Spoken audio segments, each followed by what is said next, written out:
O iš to tėvų pasakojimo mane visai mažą vaiką, mane ir seseris, esu mano vyresnė šiek tiek. Tėvai nusivežė į tuometinį Leningradą, dabartinį Sankt Peterburgą. Tuo metu man buvo nepilnai 4 metukai. Na ir žinoma, kadangi mamai menas buvo įdomu, su tėvais nuėjome į Ermitažą. Na, tai pasak tėvų pasakojimo, tėvai labai pavargo, nes prie kiekvieno paveikslo aš prašydavau, kad mane pakeltų, nes aš buvau visiškai mažiukas ir tiesiog iš apačios nematydavau. Tai įsivaizduokit, kol tą visą Ermitažą perėjom, tai tėvai tikrai turėjo pasikeisdami gerokai pavargti. Tai, na, ir toliau dar iki mokyklinio amžiaus vieni tėvų draugai buvo pora, kur vyras buvo smuikininkas, o jo žmona dailininkė. Ir dažnai tėvai pas juos svečiuodavosi. Na, o mes kai vaikai, tiesiog mums neįdomu ten būti prie kažkokio tėvų stalo suaugusiųjų. Na ir ten pat bute buvo tos dailininkės dirbtuvė, na ir tiesiog aš ten kažką piešiau, kol tėvai ten svečiavosi. Ir tą jau dailininkė pamatė mano piešinuką, sakė, nu viskas, jau jisai bus dailininkas. Tai vat, nežinau, ar čia mane užprogramavo, ar tiesiog taip viskas natūraliai klojosi, bet kai atėjo laikas man eiti į 1 klasę,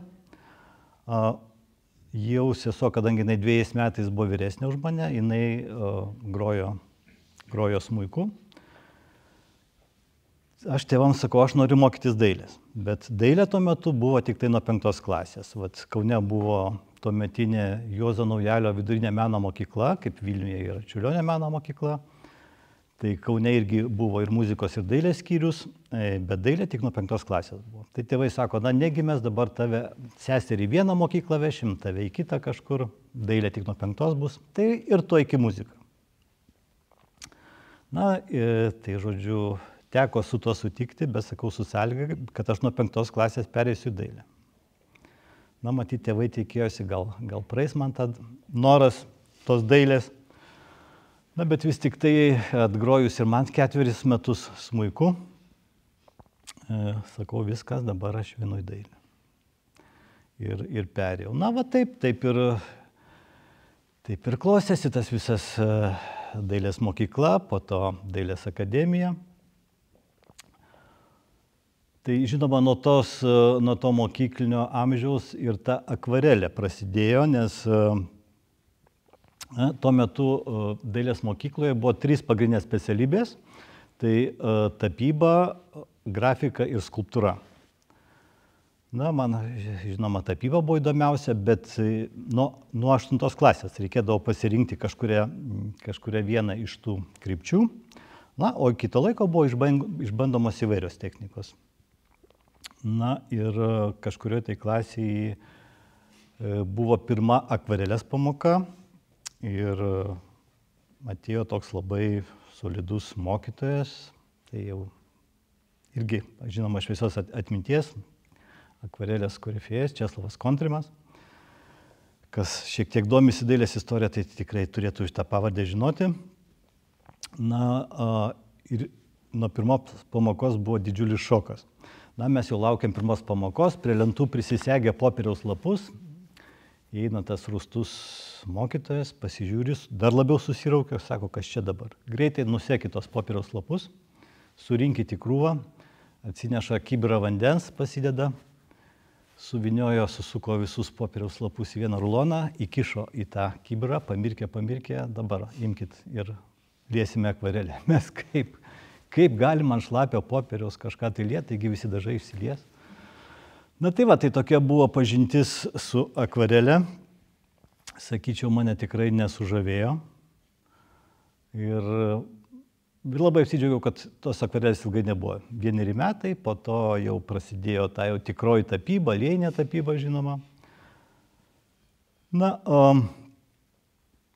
taip ir pabaigiau aš tą meno mokyklą tapydamas aliejumi ir neįsivaizdavau savo kito pasirinkimo, atrodė, kad taip ir būsiu tokių tikrų tapytojų, sakykime.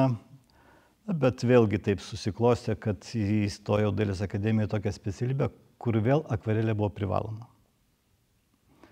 Na ir vėl, kaip sakyti, teko, vėl tie pirmi žingsniai vėl buvo labai sunkus, na, kol galų gale turbūt po 2 arba 3 metų tokia buvo legendinė mūsų praktika Juodkrantėje, kur įvyko kažkoks tai lūžis ir na, jau nuo to laiko aš su akvarelė nebesiskyriau. Tas akvarelininko kelias buvo visą laiką tolygus, ar vis dėlto buvo kažkokių labai kontrastingų ieškojimų, formato pasirinkimo, spalvų pasirinkimo. Ir vėl anais laikais, čia kalbam apie 80-uosius maždaug, tai ir vėlesnius laikus, ar ne, tai ir galimybių nebuvo tokių, kokios yra dabar. Popieriaus formatas didžiausias, toks, kur dabar atrodo visai mažas, ir spalvos. Kaip sekėsi kurti tomis sąlygomis tada? Ko norėjosi? Na taip, Dailės akademiją baigėme 1984 metais. Na tai dar tas buvo toks, dar galima sakyti, gilus sovietmetis, nes nori nenori Dailės akademijoje teko visokias TSKP istorijas, mokslinį komunizmą mokytis ir vienas svarbiausių egzaminų buvo, kurio neišlaikius negausi diplomo. Tai, na, žinoma, buvo ir tie visuotinio deficito laikai, nes tikrai nebuvo medžiagų pasirinkimo ir net elementaraus akvarelinio popieriaus buvo neįmanoma parduotuvėje nusipirkti. Tai aš atsimenu, kad kai pradėjau jau pirmi metai savarankiškos, sakysime, kūrybos ir ėjau netgi bartis pas savo buvusį mokytoją, taip pat jau šviesios atminties Algirdą Lukštą, kad nes jisai tuo metu Kauno akvarelininkam skirstydavo tas medžiagas. Būdavo gauna kažkokį tai labai ribotą kiekį dažų popieriaus ir teptų, kuriuos paskirsto jau, kodėl jauniem neduodat, neturiu ant ko dirbti. Tai, na, jis ištraukė kelis lapus ink, bet žinok, tai mums patiems trūksta, jis tu suprask ir mus. Na. Tai žodžiu, popierius buvo tik tai vienos rūšies. Dažai irgi kokius gaudavais tokiais dirbdavai. Na, visą laiką man norėjosi kažkaip išeiti iš to standartinio formato. Nes akvarelinio popieriaus lapas 1,70 m toks standartinis ir didesnio tikrai niekur nebuvo įmanoma nusipirkti. Tai aš iš karto dirbdavau ant to viso popieriaus lapo. Na, o tie bandymai įvairūs būdavo, žinoma, pačių įvairiausių tos kūrybos etapų ir vienokių ir kitokių tų ieškojimų, nes na vis tiek turbūt kiekvieno dailininko kelias po akademijos dar turi praeiti gerokas laiko tarpas, kol pradedi kažką savarankiškai jausti, matyti ir po truputį atrandi tą savo jau kažkokį tai kelią. Tai, na, kaip ir visiems turbūt pradedantiesiems dailininkams visada pačioj pradžioj norisi į tą vieną popieriaus lapą sudėti visas gražiausias spalvas, kiek yra paletėj. Ir tik tai turi turbūt gerokas laiko tarpas praeit, kol pradėjai suprasti, kad kažkas yra pasakęs, kad na, ta graži spalva, jeigu šalia nebus purvo, jinai neskambės. Jeigu tos visos gražios spalvos. Na, tai va, tai palaipsniui ir šiandieną iš kolegų girdėjau tokių pastebėjimų, kad sako, tu keitiesi, kad labai skaidrus pasidarei. Ir turbūt pastebite, kad yra daug paliekama balto tiesiog ploto, ar tai drobė, ar tai popierius. Na, tiesiog, kad vėlgi, kad neužgoštos kažkokios tai minties, tos kažkokios norimos spalvos, to kažkokio tai potėpio ir panašiai. Tai šiaip daugelio dailininkų turbūt kūryboje tas yra pastebima, kad pamažu pradedi eiti link to kažkokio minimalizmo. Bet dar ne pabaiga, kas žino, gal vėl ateis kažkoks kitoks laikotarpis. Dabar toks yra.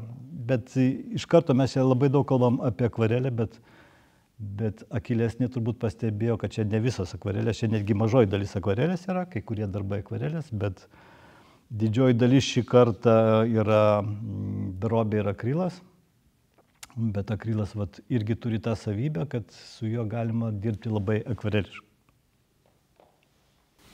Beveik užbėgo atsakymų už mano kito klausimo, dar neuždavus. Bet aš noriu dar truputį sugrąžinti į studijų laikus, teisingiau jau baigus studijas. Kažkada yra kažkuriame interviu paminėta tokia mintis išsakyta, kad labai norėjosi tapti Dailininkų sąjungos nariu ir žinoma būti laisvų menininkų ir kūrėjų.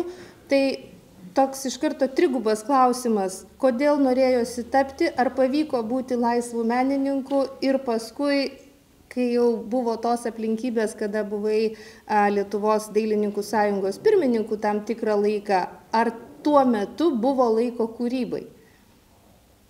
Nes rodos kelias vedė ir noras vedė būti sąjungos nariu ir kaip paskui. Taip, žinoma, visą laiką buvo tas noras būti tik kūrėjų, visiškai laisvų menininkų. Prisimenant tuos laikus, kada mes baigėm dailės akademiją, buvo privaloma, kaip ir visiems baigusiems aukštąjį mokslą, atidirbti paskyrimą.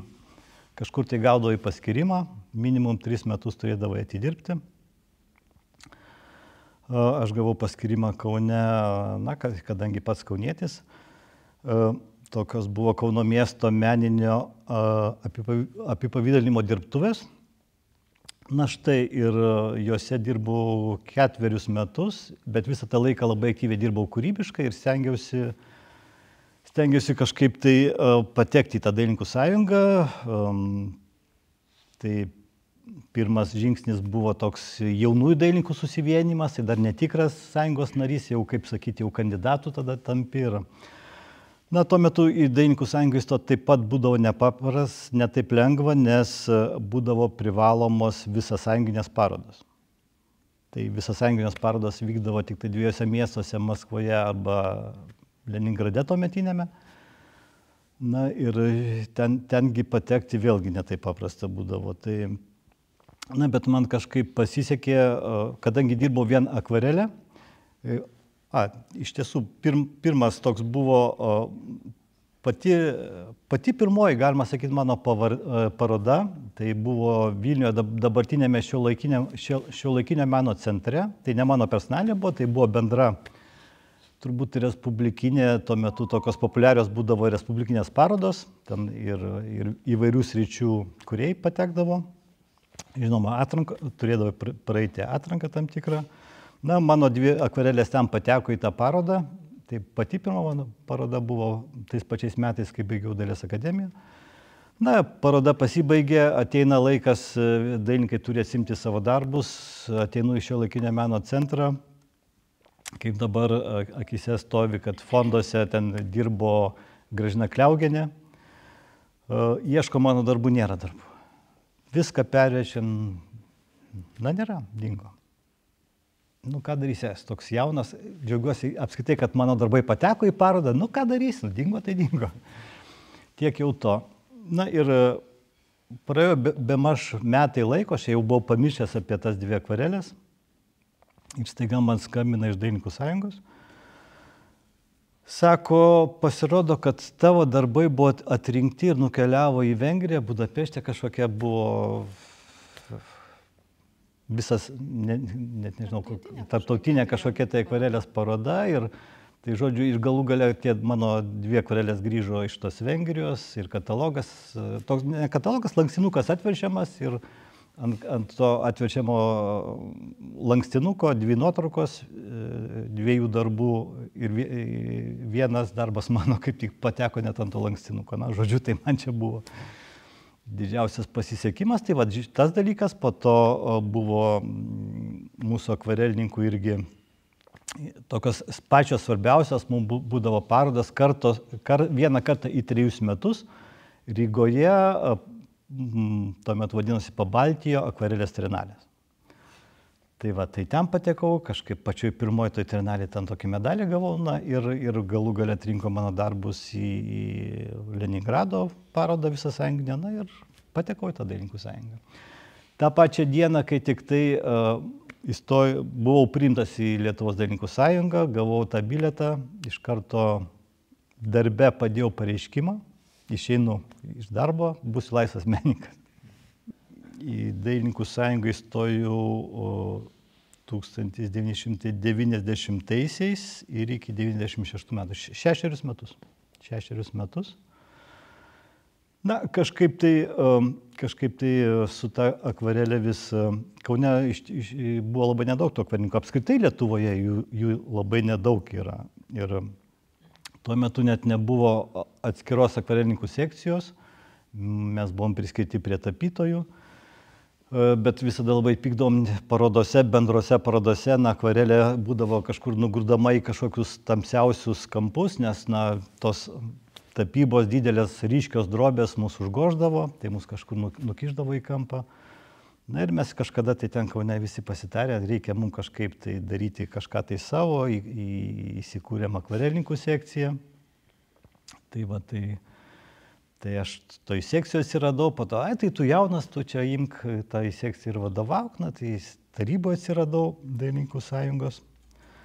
Na ir po to labai netikėtai 96 metais Kaune keitėsi pirmininkai, ta prasme, ankstesnio pirmininko kadencija baigėsi. Ir vyko visuotinis Kauno narių susirinkimas, nes pirmininką renka visuotinis susirinkimas. Dabar jau, kadangi tų narių jau šiek tiek didesnis skaičius, jau dabar būna tik tai atstovų tos konferencijos vadinamos, tuo metu būdavo visuotiniai susirinkimai, apie 300 dailininkų. Susirinko į tą susirinkimą, aš net minties neturėjau ir staiga man kelios minutės pasako sako tapytojai, sako, žinai, mes turėjom savo susirinkimą visuotinį ir mes nusprendėm, kad tave siūlysim į pirmininką. Ir iš tikrųjų ir pasiūlo mane staiga ten iš salės, kad man buvo toks šokas, aš net neįsivaizdavau, aš, kaip sakyti, toks buvo labai kuklus, ramus žmogus, kaip aš čia dabar, jokio vadovavimo patirties, visai jaunas, tai man 36 metai. Ir patikėkite, man buvo toks šokas, man buvo nepatogu atsisakyti kažkaip. Gėda, kaip aš dabar pasakysiu, kad aš atsisakau, nors man čia siaubas buvo. Na, kažkas dar ten buvo keli, kad, galvoju, nesisakysiu, vis tiek manęs neišrinks, bet išrinko. Na ir prasidėjo tas toksai administracinis darbas, tai nežinau, aš kartais labai dažnai pagalvoju, kaip būtų pasisukęs tas mano gyvenimas, jeigu nebūčiau taip staiga netikėtai ir sakyčiau, netyčia atsiradęs toje pozicijoje, nes atrodė, kad tai bus ne taip ilgai tas viskas truks, bet įvairiose dailininkų sąjungos pozicijose praėjo beveik 20 metų. Ir žinoma, kad kūrybai likdavo tik tai vakarai, savaitgaliai ir labai nedaug to laiko. Tai nežinau, kaip būtų tas gyvenimas pasikeitęs, bet yra kaip yra, kai pagalvoji, matyt tai buvo lemta. Gal jeigu būčiau, kaip sakant, vis tik tai turėjęs valios atsisakyti nuo tų pareigų nelengvų, gal tikrai būčiau tapęs tikrų dailininkų, dabar toks laisvalaikio, kaip sakyt, bet gal jeigu ištisai būčiau dirbęs kūrybiškai, gal būčiau nusivažiavęs kažkur, kas žino, yra kaip yra. Toks atsakymas. Iš tikrųjų, šiandien čia jau kelintą kartą užsimenam apie visokius skaičius, tai tie skaičiai ne visai atsitiktinai, nes ir prieš susitariant jau tikrai dėl šitos parodos kažkaip mintyse sugrįžom į ankstesnius laikus ir ir visaip tie skaičiai labai simboliškai dėliojasi. Beveik, turbūt galima taip sakyti, apie 45 metus tokio jau tikrai kūryboje, na, jeigu įskaičiuoti ir studijų laiką. Asmeninė sukaktis, kuri bus vasaros pabaigoje, irgi 5 baigėsi. 5 baigėsi ir grįžimas į Šiaulius. Nes Šiauliuose Eugenijaus paroda šitoje pačioje salėje, tik tada kažkaip, man atrodo, salė kitaip atrodė. Bet gal aš... Tikrai neatsimenu žalių sienų iš to laiko, bet irgi praėjo 15 metų ir tai gal galima vadinti savotišku sugrįžimu, nors iš tiesų tada buvo tikrai tik akvarelė. Ir per tą laiką, per tuos 15 metų surengta ir daug kitų parodų ir čia vat irgi turiu, jeigu kas nežinot, nematėt ar norėsit pavartyti, pačiupinėti, čia yra 10-osios tarptautinės akvarelės bienalės katalogas, vadinasi 20 metų atiduota dar ir šitam darbui, nes Eugenijus yra šitų parodų, projektų pagrindinis koordinatorius, variklis, idėja ir daugybė pareigų šitoje veikloje. Tai iš tiesų profesionalai, kurių čia yra irgi ne vienas, paliudys ir patvirtins, kad ta, vadinkim, tikroji akvarelė arba profesionalioji akvarelė, kurios beje ilgą laiką Lietuvoje irgi buvo labai mažai, nes iki Lietuvos rinkos atkeliaudavo, kaip profesionalai, kolegos užsienio menininkai sako, pas jūs viskas yra studentiško lygio. Profesionalių dažų jūsų parduotuvėse nėra. Tai nežinau, ar tikrai tai tiesa ir labai greitai tie dalykai keičiasi, bet iš tikrųjų ta tikroji akvarelė yra šiek tiek kitoks dažas, negu tas daugeliui pažįstamas vandeninių dažų ta tabletė plasmasiniai dėžutėj. Tai čia turbūt toksai labiausiai matomas ir atpažįstamas pirmas skirtumas, ar ne? O tos bendrosios savybės, kas tradiciškai priskiriama akvareliai, tai yra skaidrumas, permatomumas, sluoksniai, liejimas akvarelė dažniausiai tai turėtų būti ir iš paveikslo nuo balto popieriaus ta tokia, vidinė šviesa, kurią sukuria būtent akvarelės ant popieriaus efektas. Ir čia irgi yra įdomus pakankamai fenomenas, sakyčiau, kad, bent jau kiek stebiu Eugenijaus kūrybą ir įvairius eksperimentus, ir beje kiti autoriai sako tą patį, kad bet kokie bandymai sukurti tą patį efektą akvarele ant drobės vis dėlto nėra tokie džiuginantis arba taip jau tenkinantis patį kūrėją, kaip tapyba iš tiesų akvarelė ant popieriaus. Vėlgi, popieriaus rūšių dabar yra begalybė ir įvairiausių ir formatų, ir tekstūrų, ir faktūrų, ir storio, ir rulonais, ir kaip tik tai nori galima įsigyti ir mūsų parduotuvėse, ir žinoma užsienyje, ir internetu, ir atsisiųsti. Tai tos ribos kūrybos tikrai yra išsiplėtę ir galimybės yra didžiulės. Ir vis tiek, grįžtant prie to akvareliškumo, kuris pagavo Eugenijų nuo to 3 kurso praktikos Juodkrantėje iki šiandien dienos, kaip pats galėtum apibūdinti tą tikriausiai vis tiek skirtumą esantį tarp tapybos akrilų ir tapybos akvarelę ir kas vis dėlto pačiam yra mieliau, arčiau, kokia ta tikroji patirtis ir atsakymas į tokį klausimą? Aš turbūt neišimtis, nes dauguma dailininkų, ar tai būtų tapytas, ar grafikas, ar skulptorius, ateina turbūt toks laikas, kai norisi paimti ir viską pakeisti, išbandyti kažkokią visai naują techniką. Toks atsiranda jausmas, kad lyg tai išsikvėpiai. Tai ir man buvo, kad dirbau su tą akvarelę ir čia prieš keliarius metus ruošiausi vienai personaliai parodai ir galvoju, padarysiu parodą ne akvarelės parodą.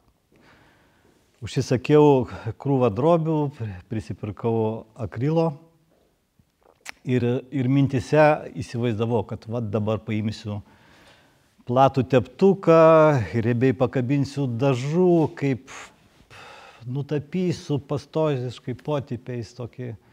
Pradėjau dirbti ir supratau, kad nuo savęs nepabėgs. Jau matyt, per daug tą akvarelę viduje taip įsišaknyjus, kad man tuo akrilu irgi gaunasi kaip akvarelė. Va čia akrilu šitie darbai padaryti, bet jie atrodo, kad tai yra akvarelė.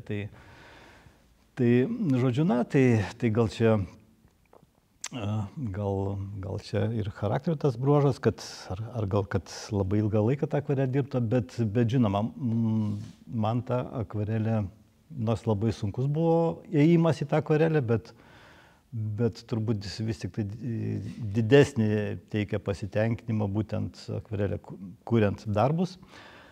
Na, kaip aš dažnai jau čia, kas mane geriau pažįsta iš bičiulių, tai jau ta frazė yra iš manęs turbūt girdėję, kad, na, jeigu lyginant, kalbant muzikos terminais, tai yra muzika, kurią tu groji iš natų ir yra improvizacijos, tarkim, džiazas. Tai akvarelė yra, sakyčiau, džiazas mene, nes kad ir kokį tu turėsi sumanimą, pradėjęs lieti akvarelę, tu turi būti pasirengęs žaibiškai improvizuoti. Nes 100% numatyti, į kurią pusę ir kaip tas dažas nubėgs, kurioje vietoje sustos, kaip keičiasi spalva džiūnant, tai labai daug tikrai tos improvizacijos ir vat, tas mane turbūt ir žavi šitoj technikoj. Na ir žinoma, tie visi dalykai, vat, tas popieriaus peršviečiamumas ir ta vidinė tokia šviesa, tai šitie dalykai neatsiejami. Tai manau, kad dabar prasideda pažingsniui turbūt vėl grįžimas mano į akvarelę ir gali būti, kad sekanti paroda jau šitas etapas gal po truputį nueinantis, gal vėl grįšiu prie tos akvarelės. O žinoma, kai atsirado to pačių įvairiausių medžiagų, nes dar galiu tokią pusiau anekdotinę situaciją papasakot, kad vienam akvarelininkų simpoziume, kurį mes beje patys ir organizavom ir buvo labai sukvietėm dailininkus iš įvairių Baltijos ir Šiaurės šalių, po du menininkus ir vienas toks labai įdomus norvegų yra akvarelininkas, kuris labai gilinasi visas technologijas, netgi į tai, kokios temperatūros vandenį naudoti liejant akvarelę ir daro šimtus tūkstančius bandymų, nes palaipsniui tas pats dažas, tas pats popierius ir palaipsniui kelia vandens temperatūrą ir visai skirtingas gaunasi rezultatas. Tai žodžiu, jis tame simpoziume kažkaip taip įtartinai pažiūrėjo, sako, duok man pabandyti savo popieriam, kokio tu popieriaus dirbi ir kokiais dažais. Na, žinoma, tai buvo prastas popierius ir tie rusiški dažai, jisai pabandė ir tą pačią dieną jis man pasakė, sako, nu, jeigu tu sugebi ant tokio popieriaus su tokiais dažais padaryti tokius darbus, sako, tu turbūt genijus. Tai žinoma, dabar tos galimybės yra visai kitokios, tų popierius galimybių yra įsigyti bet kokio ir kai tik tai atsirado jau tas ruloninis popierius, kurio yra rulonas aukštis 1,50 m ir ilgis 10 metrų, toks rulonas, tai iš karto mano buvo, iš to pirmo rulono sukūriau 6 metrų ilgio akvarelę, kuri buvo eksponuojama Kauno paveikslų galerijoje, bet ten lubos buvo 5 metrai, tai žodžiu dar apačioj nuo pat lubų pakabinom ir apačioj teko dar biškį taip užsukti, užsuvinioti, nes nebetilpo. Tai va, tai šitaip. Na, dar truputį irgi tos tariamos teorijos akvarelės, kas sekat ir stebit Eugenijaus kūrybą, tai tikrai tą žinot ir dabar daug jau menininkų įvairiai eksperimentuoja ir formatais, ir tekstūrom, ir kitais dalykais. Bet man atrodo, Eugenijus buvo bene vienas iš pirmųjų, kuris pradėjo eksponuoti parodose akvarelės didelio formato be stiklo. Lygiai taip eksponuoti akvarelės sudėliotas, iš tiesų vienas kūrinys ir vadinosi Dėlionė, tai buvo 2008 metų Tarptautinė akvarelės bienalė ir padėta ant žemės. Na, visai realizuoti to sumanimo nepavyko dėl techninių priežasčių, nes buvo noras, kad žmonės galėtų dalyvauti kūrybos procese ir tą dėlionę perdėlioti savaip, bet tai nepavyko įgyvendinti. Bet tai, kad akvarelė seniau visą laiką buvo eksponuojama parodose ir interjere lygiai taip pat tik už stiklo, tai pasikeitė ne taip labai seniai. Ir tas pokytis, vieniems patinka, kitiems nepatinka, vieni sako taip nesaugu, kiti kaip tik sako, kas čia tokio, nes negyvensim su saulė nei vienas ir taip labai branginti ar savo kūrybą, ar įsigytą autoriaus kūrinį, kuris patiko, gal ir nėra taip prasminga. Tai tie eksperimentai ir tos idėjos matosi daugelį Eugenijaus darbų ir dar truputį noriu pakreipti pokalbį į siužetus arba į pačių temų kūrybai pasirinkimą. Nes šiaip akvarelė tradiciškai daugelio manimų tai yra klasikinis variantas, koks nors peizažas, gali būti pušis, smėlis, jūra, gėlės, natiurmortas, portretas, miesto peizažas. Tuo tarpu Eugenijaus kūryboje tiesiogiai šitų dalykų praktiškai nėra. Tai kodėl nėra? Ar neįdomu, ar atrodo nuobodu, ar kaip tik kažkokios fantazijos atspindžiai yra tai, ką mes matom paveiksluose?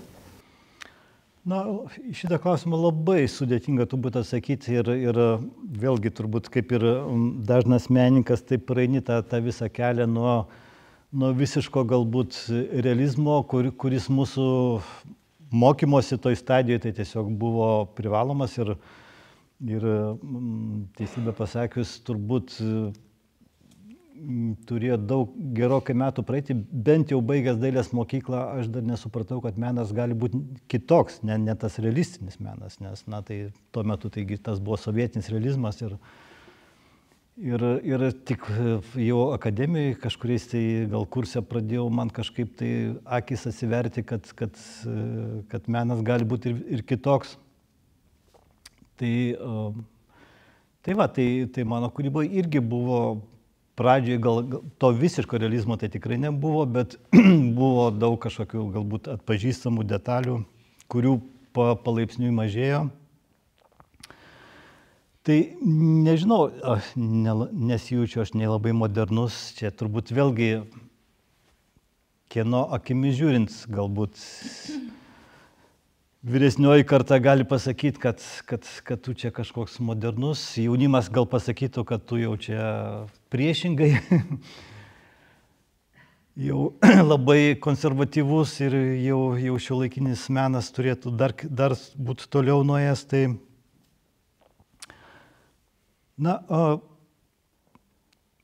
kalbant apie šiuolaikinį meną, turbūt labai norėtųsi, kad vis tik tai žmonės daugiau eitų į parodas ir kad parodose galima būtų sutikti ne tik pačių menininkų, bet tiesiog šiaip atėjusių žmonių besidominčių menu, galbūt ar pirmą kartą atėję, nes labai dažnai tenka išgirsti tokią nuomonę, kad aš nesuprantu šiuolaikinio meno. Klausi žmogaus, kodėl tu neini į parodas, aš nesuprantu šiuolaikinio meno. Ir turbūt didelė klaida yra daroma, kad mes daug ką bandome suprasti per protą, per logiką. Ir tai turbūt liečia galbūt ne tik meno supratimą, bet daug ir gyvenimiškų situacijų, kad mes bandome visą tai žiūrėti per logiką, bet nebandome suprasti širdimi. Tai norėtųsi visiems tiem taip ir atsakyti, tie, kurie bijo eiti į šiuolaikinio meno parodas, kad jūs nesistengkite suprasti meno, jūs stenkitės pajausti. Čia reikia elementaraus jausmo. Nebūtinai įžiūrėti kažkokį labai konkretų siužetą, bet tiesiog atvira širdim pabandyti pajausti, ar ką dailininkas norėjo pasakyti, ar kokia jo nuotaika galbūt tą dieną buvo, kai jis tą konkretų darbą kūrė, ar galbūt tiesiog pasimėgauti kažkokiam spalvomis, potėpiais ir panašiai. Tai Iš praktikos, nes tikrai žinau, kad ir aš, ir daugeliu atveju kartu esam su tuo susidūrę, žmonėms labai svarbu, kaip paveikslas vadinasi. Ar lengva sugalvoti pavadinimą? Sunku. Ar turi kokią nors labai patinkančią ir labai nepatinkančią spalvą visoje dažų paletėje? Ar yra kokia nors, kurios niekaip nerastume paveiksluose? Ir ar yra ta, link kurios pirmiausia tiesiasi ranka? Niekad apie tai nesusimašiau, bet turbūt, kad nėra tokios, kad sakytum, bet be šitos negalėčiau gyventi. Ir vėlgi prisimenant studijų laikus, tą legendinę mūsų praktiką Juodkrantėje, kai dirbome akvarelę, ir bedirbant belėjant tas akvarelės, nes tada užsispyriau, nes, sakau, turi kažkas, tai turiu išmokti aš dirbti su akvarelė. Ir žinoma, tas studentiškas gyvenimas, kai kas ten bohemiškai gyveno, aš užsispyriau, sakiau, kiekvieną dieną po 2-3 akvarelės turiu padaryti. Ir nepraėjo gera savaitė, kai man pradėjo baiginėtis dažai. Tai pradžioj kažkurios spalvos baigėsi pirmiausiai. Ten kokia geltona, mėlyna baigėsi. Tai aš pradėjau dirbti tada su tom spalvom, pastebėjau, kad kažkurias mažiau naudoju, tai kitom spalvom pradėjau dirbti, tai buvo tokie tiesiog ciklai, vieną dieną kažkokie visi rusvi, kiti melsvi, žalsvi. Tai aš manau, kad čia labai nuo nuotaikos priklauso ir būtent gali būti tos dienos nuotaika ir panašiai. Tai. Na ir dar vienas klausimas jau visai iš šitos parodos ir iš šitos kolekcijos, kurią dabar pristatome Šiauliuose. Parodos pavadinimas yra Stabtelėjimai. Tekste pristatančiame parodą kažkaip rašiau, kad norisi palinkėti, kad atėję žiūrovai iš tikrųjų stabtelėtų prie kiekvieno paveikslo ir pabandytų, kaip Eugenijus ką tik sakė, atvira širdimi pajusti tą, ką autorius norėjo pasakyti savo spalvomis ir potėpiais, galbūt išplėsti vaizduotę ir fantaziją į tas erdves, kur yra palikta balto ploto. Ir tikiu, kad tie stabtelėjimai vienaip ar kitaip įvyks, ilgesni ar trumpesni. Ar yra koks nors paveikslas arba paveikslų ciklas šitoje kolekcijoje, tiek šitoj salėje, tiek anoje salėje, prie kurio pats, mieliausiai stabtelėtum ilgesniam laikui? Arba prie kurio vis norisi sugrįžti dėl kokių nors priežasčių, dėl prisiminimų, dėl emocijų, kurias kelia, iš to, ką čia rodome visiems, kas mato dabar ir kas matys?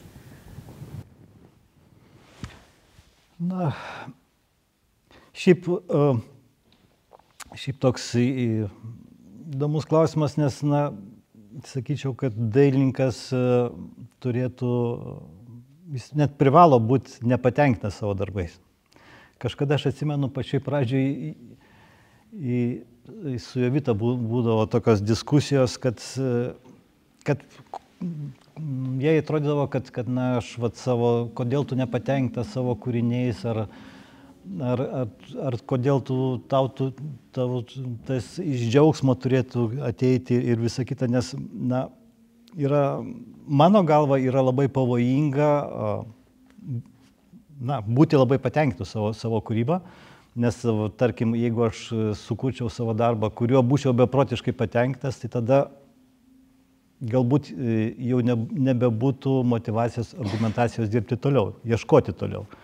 Nes mano galva, kūrėjas gyvas tol, kol jisai ieško. O jeigu jis jau tik tai kažką atrado, ką labai norėjo atrasti ir toliau tik tai, kaip sakyti, reprodukuoja